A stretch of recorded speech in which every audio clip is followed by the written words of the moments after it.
Hello everyone, welcome to episode 8 of Moe's Tool Talk. Now today I might be repeating a little bit of things I've already talked about in previous episodes of Moe's Tool Talk, but so be it. It's worth saying again because as you may know, Tool is my favorite band of all time. Like ever since 1992, ever since it was just Opiate. And I still remember the first few times that I experienced this album. Now, it was, of course, 1992. I'm pretty sure I had already seen the video for Hush on Much Music at the time, and I know I loved it. I loved what I heard, and it was on my radar, but I didn't really know who the band was at that moment.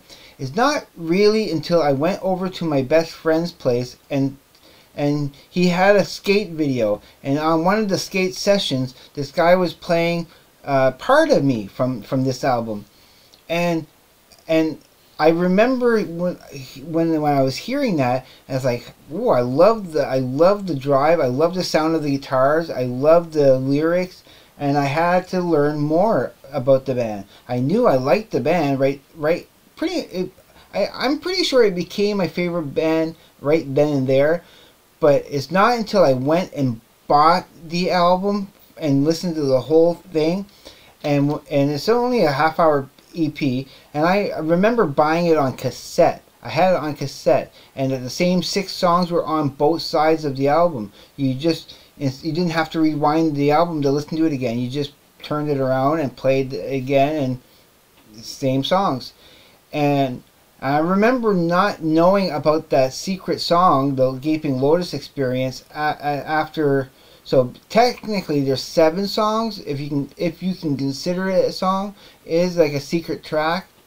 But it took me a few listens before I even discovered that there was a secret song. But yeah, it was because of Opiate, that song in there in particular, that really that made me like 100% like, nope, this is my favorite band now. Like, and I was a big Metallica fan before that, and before Metallica, I was a big Kiss fan. I only liked 3 bands in my entire life. Kiss, like as a favorite band, it was Kiss. Then they took off their makeup, and then I discovered Metallica, and then throughout the 80s and that, Metallica was my favorite band. But then they made the Black Album, and I lost interest after that. And so I was looking for a new band, and this came along, and yeah, it fit the bill. So just right away, when it was only this album, they became my favorite band. But then they came out with Undertow, like the year later, and right from that opening track of Intolerance, and when they started talking about you lie, cheat and steal, you lie, cheat and steal, it was the relatability. I could relate to whatever I was hearing, and there's it's like I always felt that I knew what Tool was talking about, even though other people were telling me, no, that's not what they're talking about. They're talking about this and that. Like, for example, the song Prison Sex. They were trying to tell me that song was about something else. But it's like, no, I'm sure. I mean, with the do unto others as you would have others do unto you line in that song, they're talking about the cycle of violence and how that the violence of your father will, like, if you grow up in violence, you might actually, do violence yourself. It's a song about the cycle of violence and that, and it was a cautionary tale. And then you get to Sober, and about being sober and what it means to be sober and wishing to be sober. I really understood this album, like, but my favorite song, and I think, and the song that really sums up the album totally for me, is 4 Degrees. It's about finding something inside of yourself that is special and precious, and then bringing that out into the world, to showing the of being a better human being. And that's always the message I got from Tool, is that the world is cruel and ugly sometimes, but underneath that there is still always a beauty to the world that we sometimes like gloss over. That was always the message I got from that. But then you get the next album that came out, being Anima, and again, the lyrical content of this, it was just like, yeah. At this point, when this album came out, I was saying to myself, Maynard, how are you doing that? How are you able to read my mind, pick out all the things I'm thinking about and feeling and all that, and crafting it into a beautiful art form of this album? How are you doing that? It was from this moment, from this album here on in, that I started feeling that I had somehow a supernatural connection to that band. And that they were, that Maynard somehow was reading my mind and scooping it all out and putting it in this package. And that started blowing me away. I was sure that was happening. But, okay, I can dismiss it. I could think, okay, he's just being very generalized with the information and just tapping into a universal understanding that I'm feeling somehow I have a special connection with. It could be something more basic than that. But then, and before I get to the next, this kind of, if you know what this is the string quartet tribute to that album of Anima. It's all the same songs in the same order, but as a string quartet, and beautiful, beautiful stuff. But I really want to get to this album, of course, because this is still and always will be my favorite album all time. It's Tool Lateralis, and with that cover art, and how special this album was. Now, I felt like I had a spiritual, paranormal connection to that last album. Nothing compared to my connection to this album.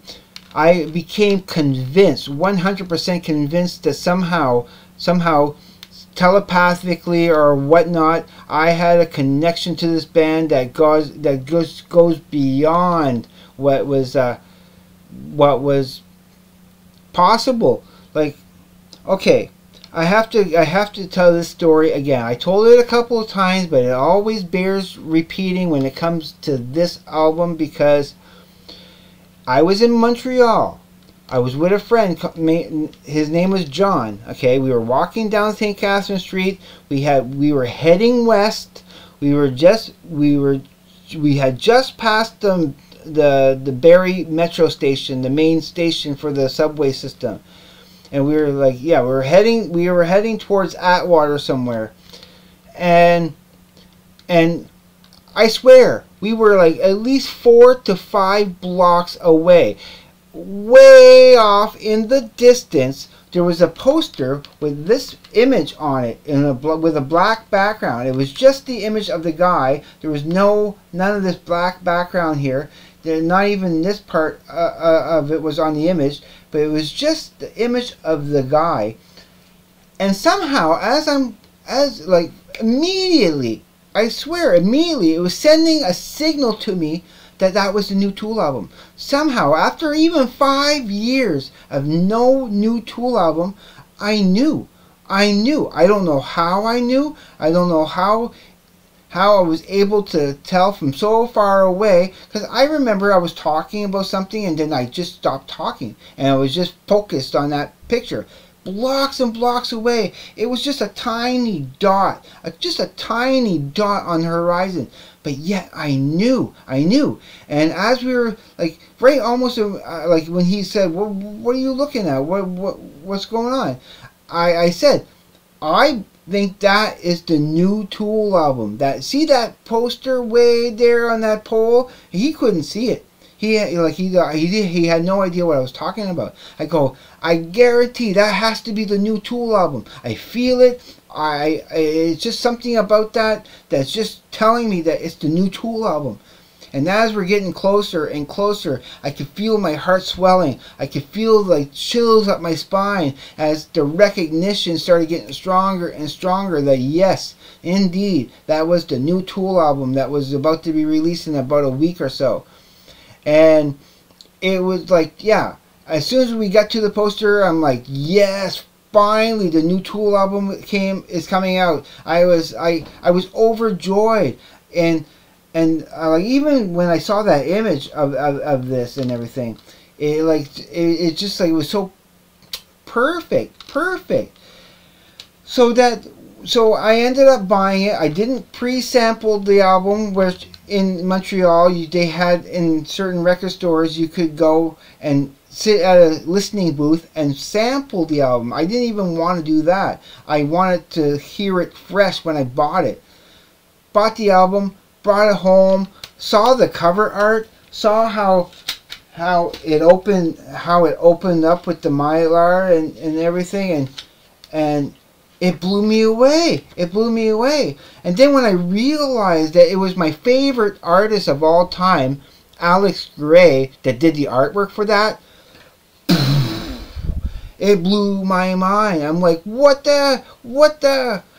Like, wow, that is like okay, that's another connection to it that was supernatural for me, that I couldn't believe that was happening, that they joined forces with Alex Gray to create one of my favorite album covers of all time, and from my what will become my favorite album of all time. So that night when I had gotten home, I made sure I had the proper proper setting. I laid down comfortably in my bed with the lights off. I had not earphones on, but speakers, speakers for the left and right channel, like put up to my ears, just loud enough that it'd be spectacular, but not too loud to annoy people and to blow my ears out.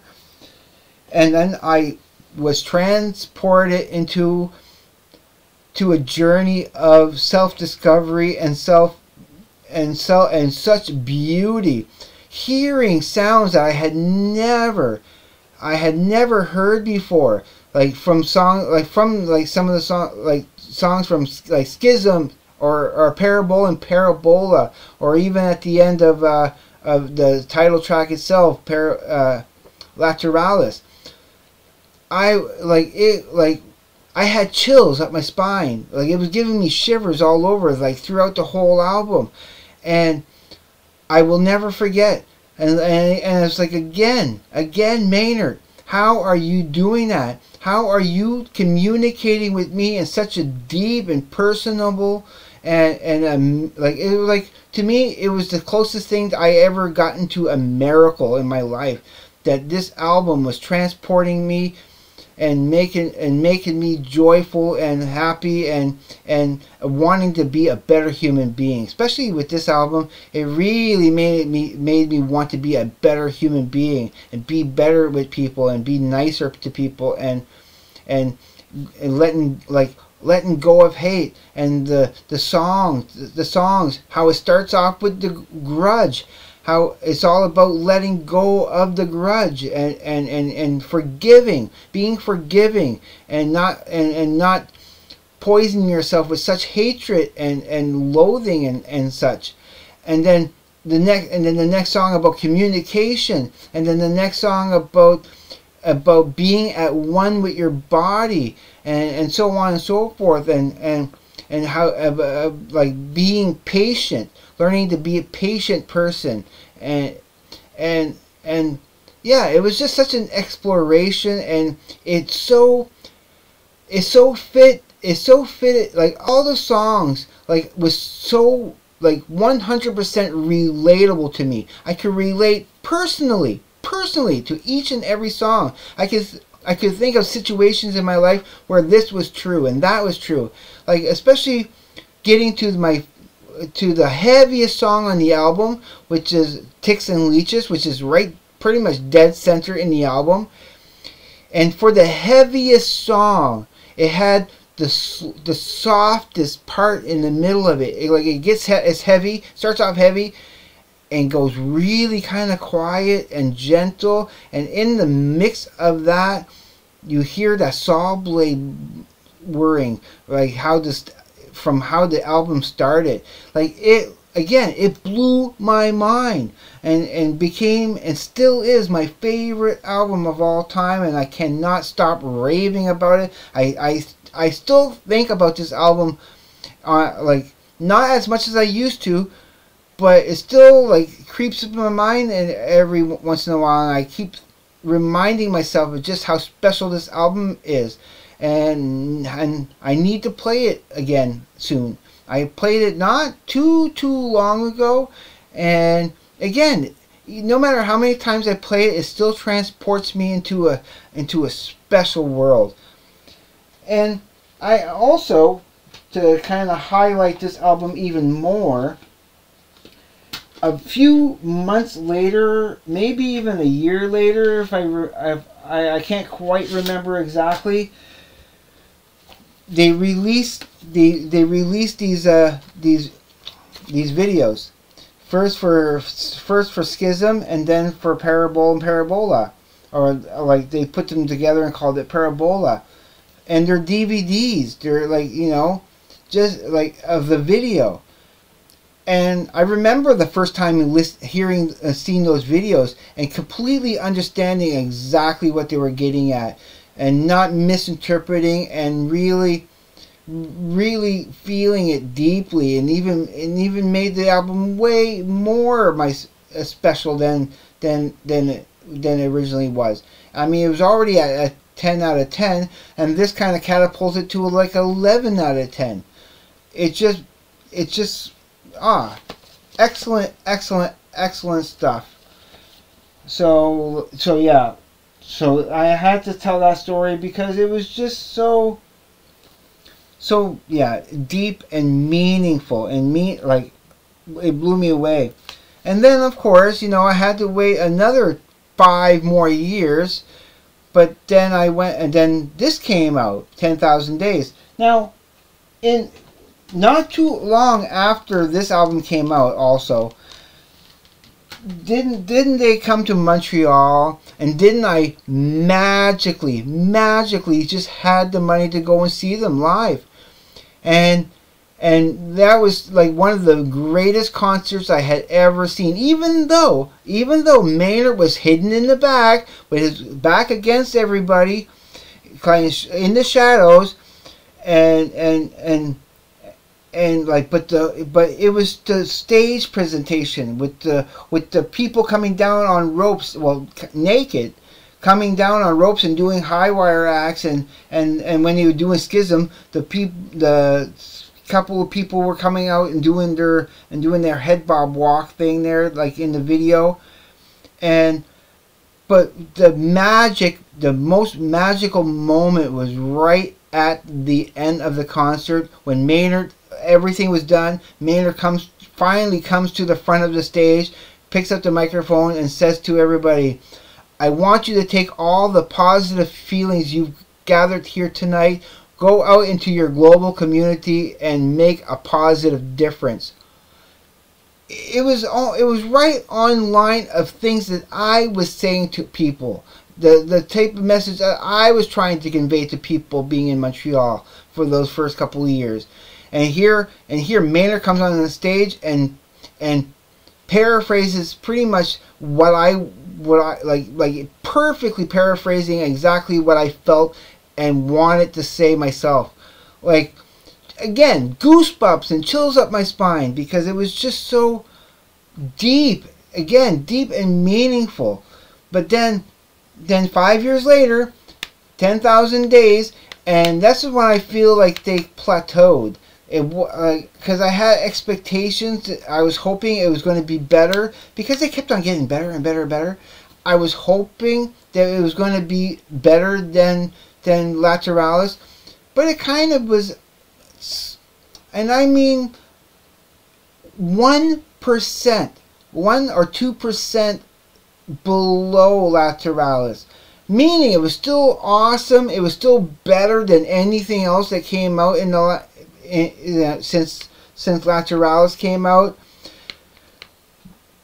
But yeah, I was just a slight smidge more, a little bit disappointed. But not totally, because I still think it's a strong album. It has a great, especially the first 2 songs and The Pot and then Right in 2, those songs in particular kind of still like was like is Tool. I mean, it was more of a personal album to Maynard himself. He since has said after this that he wasn't going to be making such personal albums like this ever again. But I still have a connection to this album. Not so much as this album. This will always remain the greatest album of all time for every reason I can think of, and more that I'm not even mentioning. But this is still a strong, and of course this whole 3D aspect of this, which like I never ever thought of anybody ever doing something like that. I knew what these were before this came out. So that if you look at it, like you put it on like you're wearing glasses. I wonder how that looks to you guys. I'll see after when I rewatch this. But yeah, you put it. You gotta make sure it's parallel. You don't want it to be like this. You don't want it to be like this. It has to be parallel with the glasses. You put it, and you don't want to strain your eyes. You want to look at it just like you're looking through a normal pair of glasses, and all the images will come in 3D. And I remember at least once a week I would take this out and look through this.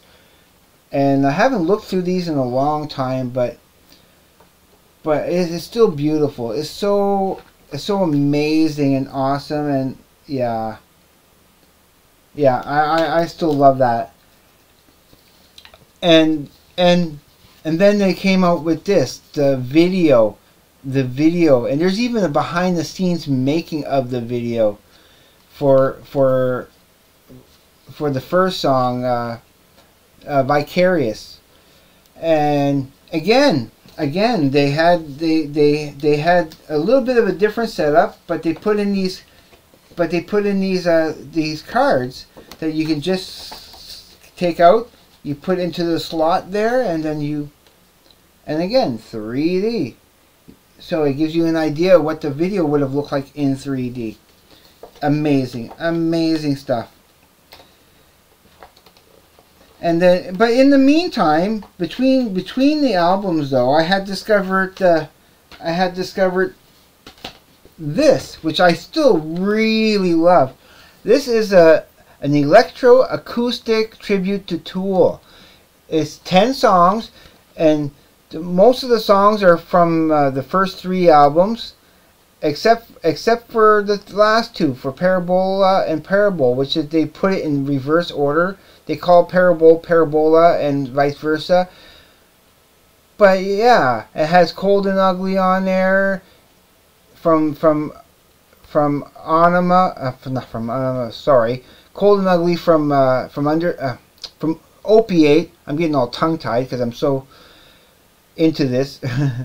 But then, you know, it has stuff from Anima, it has stuff from Undertow, and then the last 2 songs, basically the only song from my favorite album. But I still think this is awesome. I still love listening to this whenever I can, and need to listen to it again soon, because I haven't listened to it in quite a while. But I used to play this quite a bit also, because, you know, it's Tool related. Now we wait 13 years, 13 long agonizing years because of legal battles and this and that. Maynard, but thank goodness Maynard was still doing A Perfect Circle, and then he started Pussifer, and so you had that to go on. And as much as I love A Perfect Circle and Pussifer, it still wasn't Tool. It wasn't the magic of those four individuals getting together and making the greatest music that I consider, like, yeah, top notch. But then, yeah, come 13 years later, and finally we get Fear Inoculum, and this should be charged. This should be charged up so you'd be able to see. There we go.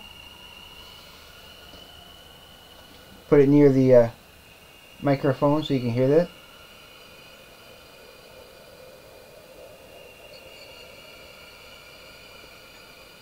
So it's about a good, yeah, it's a good, like, over 5 minutes of a video. I'm not going to play the whole thing. I just want you to see a couple of the main images here so you get an idea.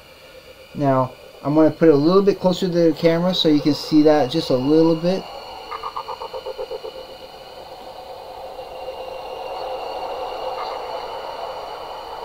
Alright, that's enough. But I love it. It comes with it came with its own recharging cord, which, yeah, it comes with a little tiny little cord, a short little thing that you can charge it up again, and an awesome little booklet, and of course, and it's funny, okay, because growing up with Tool and getting into the Tool albums, they never put lyrics into their albums. And then all of a sudden, after 13 years of a hiatus, they make an album and they finally started putting lyrics in there. For example, here's Descending, and there's Maynard James Keenan himself. Nice and awesome awesome artwork of the band here and there. But they started putting lyrics. Yeah. There's the title track, the first track. And it's funny because my first impression when I first saw that they put the lyrics in there was, so what? It's too little, too late. Like, it didn't, I don't know, it didn't impress me. I mean, I used to be aggravated before, kind of, because I always wanted to know what those lyrics were, but that made me appreciate those albums even more, trying to figure out, listening over and over and over again, trying to figure out what those lyrics are, because there was these little misunderstandings. And I remember getting to a point sometimes when I'm like, okay, I need to know. So I would go to the Tool fan page, like the Tool archive fan page and that on the internet, and look up what those damn lyrics were, because I needed to know. I needed to know what he was saying. And like most of the time I got it right. Like 99% of the time I got that right. I got this right. I got that right. But it was those certain lines that I was like, oh, that's what he's saying there. Finally I get the truth behind what he's saying there. And it just, yeah, it made those albums even more special because I had to work to get what he was saying. Then all of a sudden now you can just readily get the lyrics. It's a beautiful packaging. I still love it. I mean, I do appreciate now more than I did when I first got this album that they put the lyrics in there. But my first thought was, okay, it kind of took away from the specialness of Tool. It was like they're doing something a little different that I didn't expect, and yeah. But I'm not disappointed anymore. I think it's perfect that they put the lyrics in there. Even though I was kind of weirded out by that at first, I still think it's a great idea. Now, just to show you again how much I loved Tool, and even though, yeah, I still, now I wasn't sure how, at first how I felt about this album, but I played this a lot. I was like, I still went back and played it and played it and played it. It's nothing like their previous albums at all. It's much more softer and much more melodic, and it has a certain, oh, it has a certain flavor to it that I wasn't expecting to ever really start getting into from Tool. Like, and I find every time I play this, I love it more and more and more and more. One of these days, very soon, I'm going to rank the Tool albums from least best to best. It's going to be such a tough job because they could change always, but you know, always knowing what's going to be number one. That will never change. But one of these days I want to go through the ranking.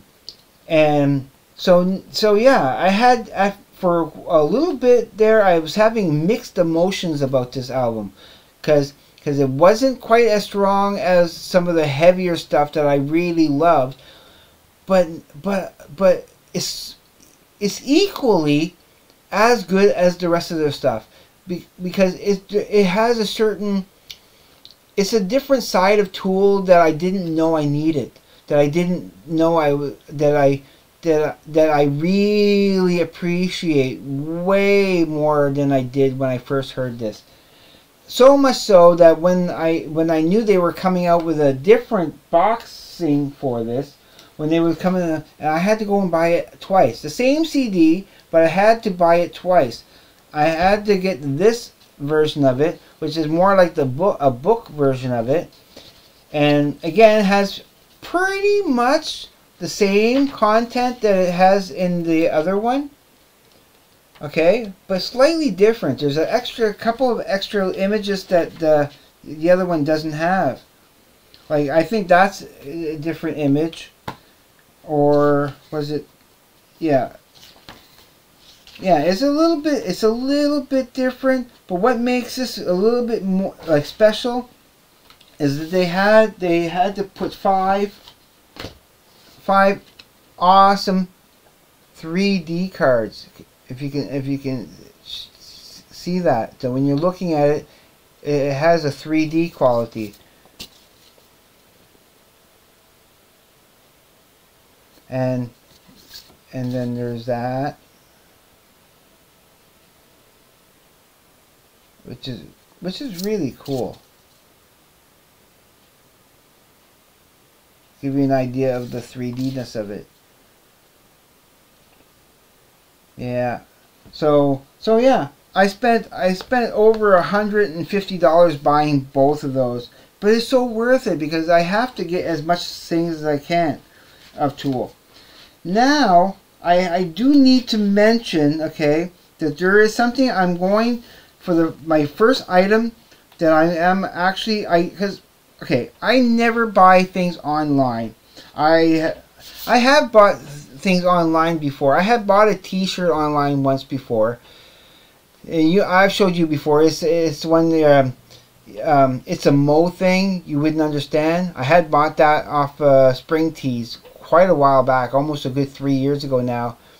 And I wouldn't mind getting another shirt like it.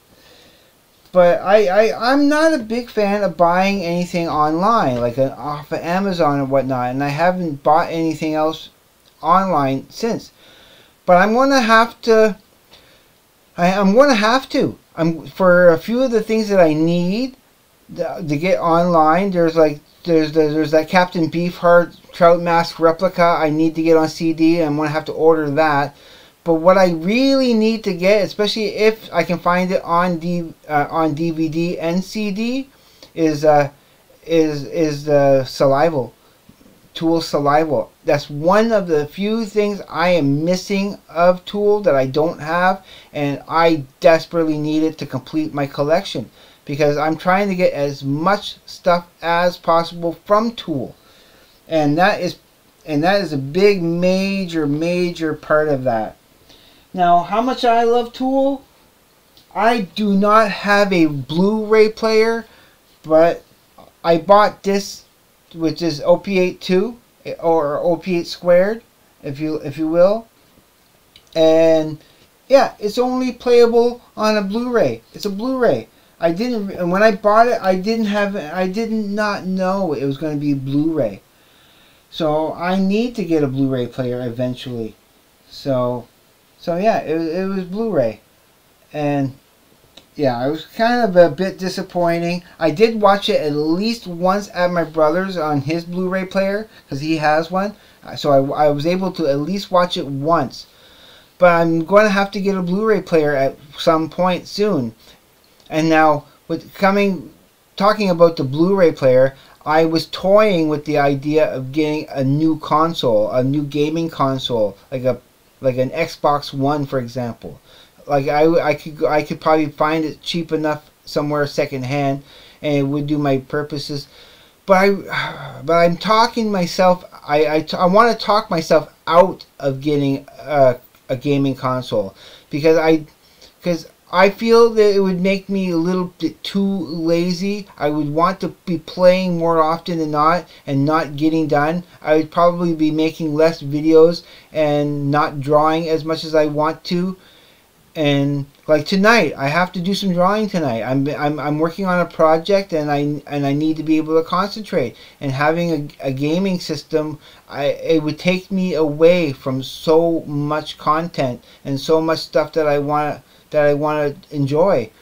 So yeah, I really do not want to get a console. I want to. I love gaming and I love playing.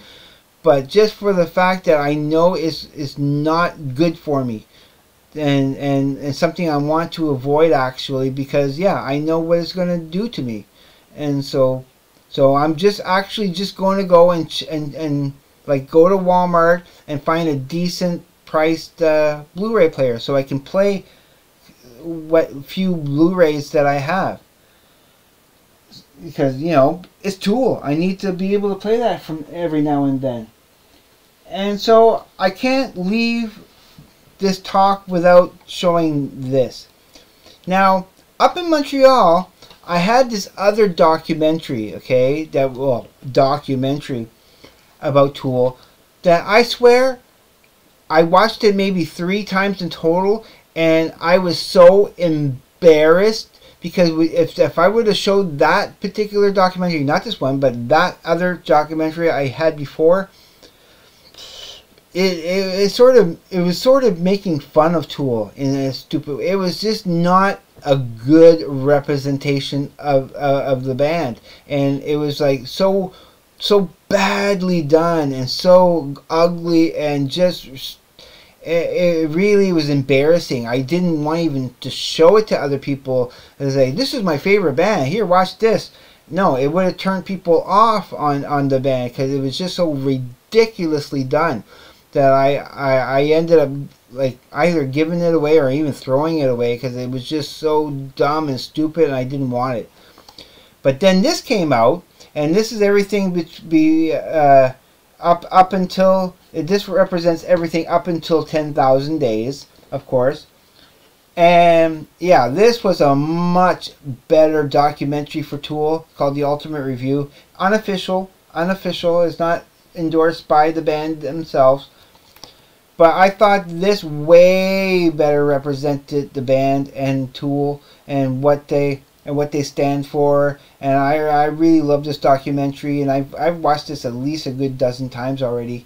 Because it really, you know, yeah, it's something I can put on in the background and I don't have to concentrate too hard on it. I can get other stuff done at the same time, you know. So yeah, this is a must-have if you're a Tool fan because it really does represent Tool excellently. So, yeah, it's a 40-minute video so far, so I'm just kind of going to let you go here because I want to talk more about Tool, and I will try in the next couple of weeks, okay, maybe about 2-3 weeks from now, I want to make another Tool Talk episode where I'm talking about the lyrical content, where I go a little bit more in depth with lyrics, and I will present certain lyrics and from different albums, what they truly mean to me, and how they made me, and again, how they made me a better person, and how Maynard scooped out all those thoughts from my brain and crammed them into these awesome packages. I do want to make videos about that. And yeah, I do want to get back to doing some tool talks here and there, but it'd probably be better, like, I want to do a tool talk in the future. Like, as you know, next week on Friday at 3 p.m. AST, Atlantic Standard Time, I'm going to do a live broadcast. And if that one goes successful, I want to do one again, like not too long after, where I talk only about Tool, where it would be Tool Talk. So the fans of mine who love Tool and want to talk about their experiences with Tool, they'll let me know why, and if Lateralis is your favorite album, or what your favorite album is of Tool and why it's your favorite album.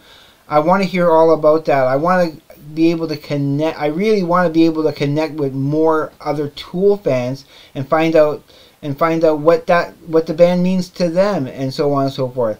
I really want to make a big community of not just fans of Tool, but fans of the things that I'm interested in, and just my channel in general.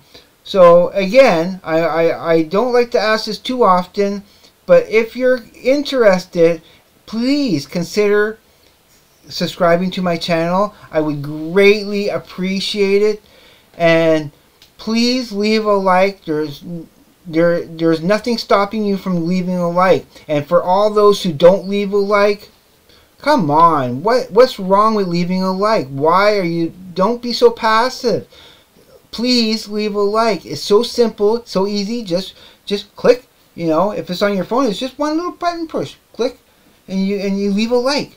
Like, it just takes a half a second to leave a like. It's no effort. So please leave a like. That's the main thing that's going to help my channel grow. And of course, please leave comments as much as you can, because I love comments. I do try to answer as many comments as I can.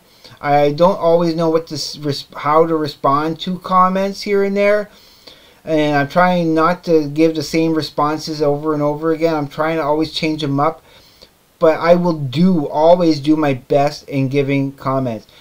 A quick little side note: I don't know what's wrong with YouTube, and I wish they would fix it, but we don't always get the comments that people leave for us, and that's incredibly sad. I know sometimes I should be getting one or two more comments, because it'll say 5 comments made, but you'll only see 3 of them, and it's like, and a little trick that sometimes brings them back. Not always, but 90% of the time, if you do this little trick, you will see the comments that were left that you thought were hidden. You go into where it says sort by, and you press newest first, and the comments do sometimes pop right back up. So there is that. You can do that. So, okay, before we get too long here, I'm just going to let you go right now. And as always, please be safe. Take care. I will see you on the flip side. And please, everyone, have a great day, evening, night, wherever you may be. Peace, everyone.